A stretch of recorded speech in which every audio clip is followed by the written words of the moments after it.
Namaste everyone, my name is Aarzoo. I'm very excited to be with all of you over here today. I'd like to begin this session today by sharing a very small story, something that I experienced about 8.5 years ago when I was sitting at Mumbai airport and I saw a massive immigration line over there. How many of you over here remember seeing this massive immigration line in your life? Please raise your hand if you've seen one.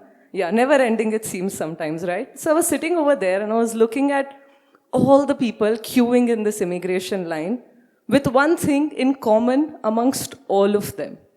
They had a little book in their hand, right? So I saw this massive immigration line, different faces. Some looked tired, some also looked a bit exhausted. Some were nervous as well. But they were all queuing in that line with one book that was going to decide whether they were given the access or they were denied the access. This one book was going to decide which part of the world are they appropriate to visit and which part of the world they are not appropriate to visit. You all know what this book is? Everybody? Passport, right? So, this passport is what decides whether you enter in, and this passport also decides what you don't enter in. Today, I'm here to talk about not the passport that lets you enter the countries, but today I'm here to talk to you about the passport of life. What if I told you that all our minds also operated from a very similar mechanism of a passport? We have this one little thing inside our brain that decides what things we are able to do and what things we are not able to do. This part of our brain decides the places in which you have the access and the places that you don't have the access. Now, what are the places your mind visits? Your goals, your ambitions, the body you have, the health you have. This part of your brain also decides the kind of love you deserve and the kind of love you possibly don't deserve. This is called the identity. Now, what is the identity? The identity is a part in your mind that decides what access you are given and what access you are denied. If I asked each one of you to take a moment, if you can participate with me, I'll really appreciate it. Can you all quickly, just for a few seconds, close your eyes? See, with the light, I can't see a lot of you, but if you can please close your eyes. Yeah? Tell me when you close your eyes, if I ask you this question, who are you? And you're not allowed to say your name, your college, your university, your education, or your career. What comes to your mind? Who are you? As an individual. Please open your eyes. Chances are you've seen a lot of things that are very inspiring, but chances are you've also heard a few things about yourself in your own mind that are limiting. What are some labels that we put on ourselves? I'm not lovable. I'm not a leader. I can't speak a lot. Health and all, I'm a foodie. I can't really control food. I'm not into the health game too much. Career-wise, I'm pretty settled. I've achieved all that I could. No, that kind of industry is not made for me. We all give ourselves so many different labels as we grow. And they don't stop once you're graduated. The labels only keep on growing, growing, and growing. And all these labels come together to form what we say is our life. Some things, they help us. Some labels that you've had in your life so far, they've helped you reach here. Some of you are at such dignified positions in your life today. You've not reached there without this identity assisting you. Of course, this identity has helped you come forward. But what if I told you you have the potential, each one of us do, to be so much more than what we currently are? But the only thing limiting us is this idea of who we have believed we are as individuals. In other words, this is also called as the protective nervous system. In other words, this is also called as the protective nervous system. You all know this. Basic school mein hum sab ne padha hai. We've all learned this in our school days. What have we learned? That when we were living in the jungles and we weren't at the top of the food pyramid, our body had to protect us. So in order to protect us, we created this protective nervous system that today not only keeps us safe, but it also contributes to the hurtful identity that we create for ourselves. Have you ever wondered asking yourself, why am I not able to join the 5 a.m. club? Why am I not able to wake up in the morning and meditate like some people do? Why am I not able to work out, hit the gym and create the body I want? That's health. But in other areas of our lives, do we also ask ourselves, am I not able to grow to the extent I know somebody with lesser skills, lesser knowledge, lesser potential even has reached? This one factor contributes to what you become, and this one factor contributes to what you don't become. I once had a client, and it's not always the typical things, right? I once had a client who came to me, and she was at a position where she's done pretty well in her career. She's married a great man. She's got 2 beautiful kids who are almost graduating now. And she looked at me and she told me, Aarzoo, I wake up in the morning and I somehow still don't feel fulfilled. I don't know what's missing. I know something is, but I don't know what that something is that is missing in my life. And she kept telling me that, and through the sessions we figured this, that while she was growing up, she was always the peacemaker, the one that resolved conflicts. Today she's come to a place in her life where she feels almost nobody, not even herself truly, knows her. Why? She's never been able to speak for herself because of the identity that she's carried of being a peacemaker. A man I worked with once, at the age of 55, said, I've not been able to find a woman to settle with. Reason being what? Is it because he wasn't lovable? No. Because his father left him when he was 10 years old and he developed this identity that I am not lovable. And every relationship, even with a wonderful woman, he found a way to not make it last. Self-sabotage, if you've heard, in other words, right?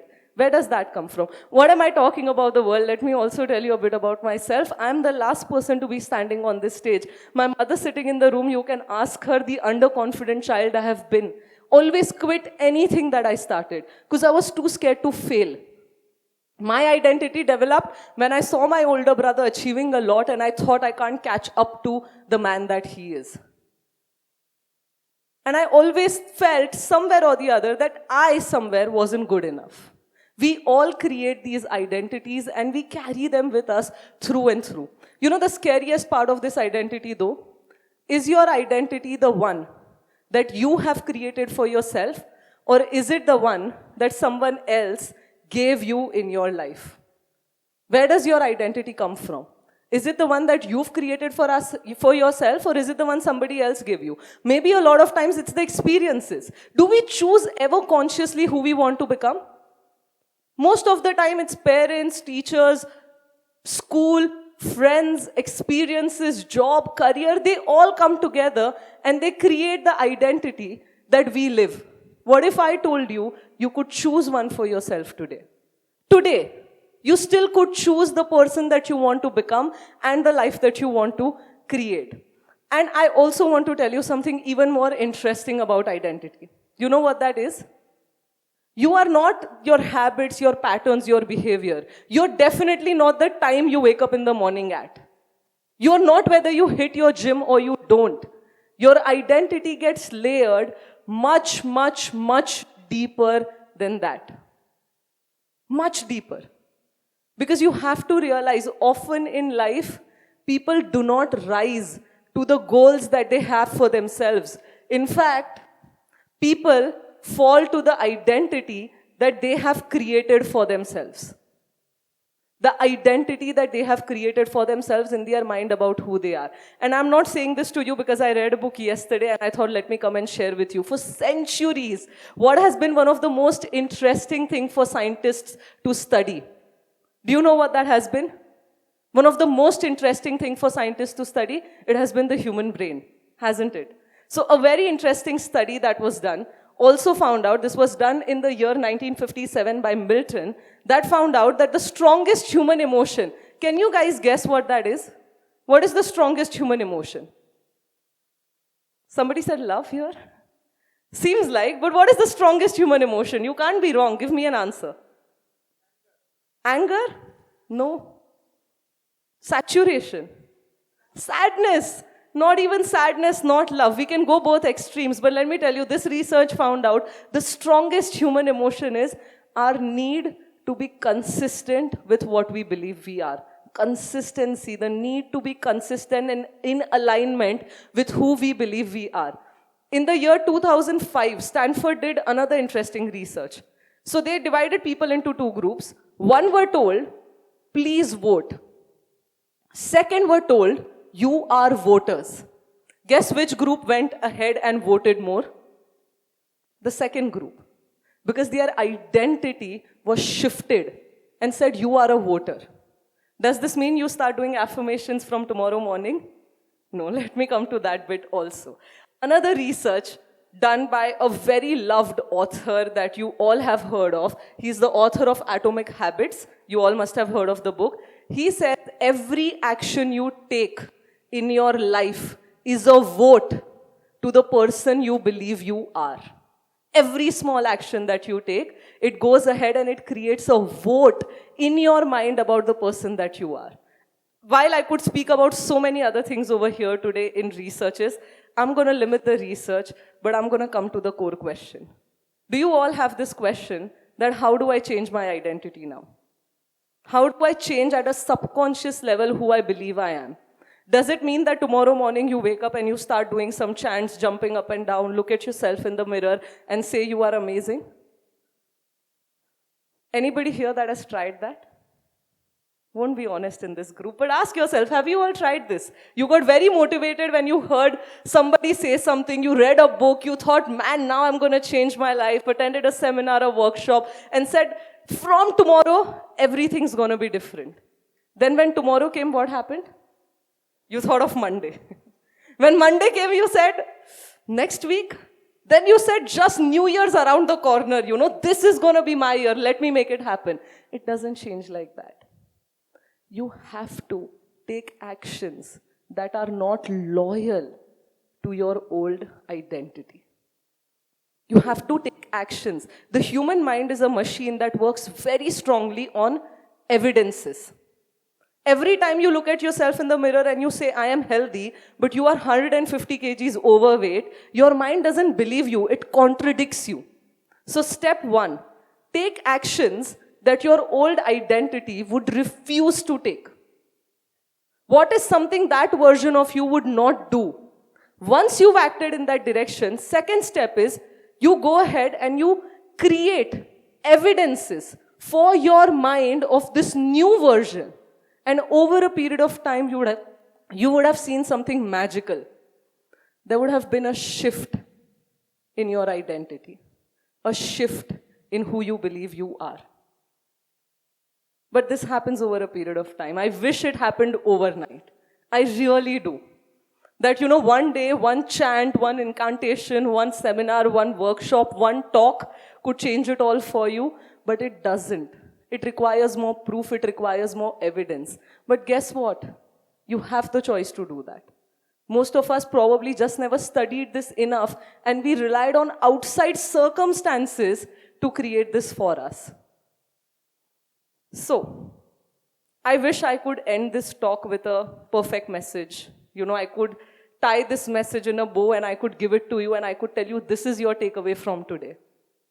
But I'm sorry to tell you, I genuinely do not have a perfect message. I thought a lot when I was preparing for this talk. What is that one thing I could make you all go back with? I don't have one. You know why? Because the best part of this session, it cannot come from me. It actually can come from you. Because today, each one of you will go back home. And you will have two options. The old life, the old passport, it is waiting for you. Same rules, same message, same you. Or the other option you have is the life you can create. That is also waiting for you. You could put new stamps in the passport. There is no immigration officer inside. You are the immigration officer here. You can decide the passports, the stamps, the countries, the places you want to visit. You have the choice to do all of that. Each one of you do. I can only hope and pray that you make the right choice for yourself when you go back. Because the old life waits for you and the new version of you also waits for you. And I would leave you with one question more than a message. Who would you become if nobody ever told you what you can be? That's it from my side, everyone. Thank you.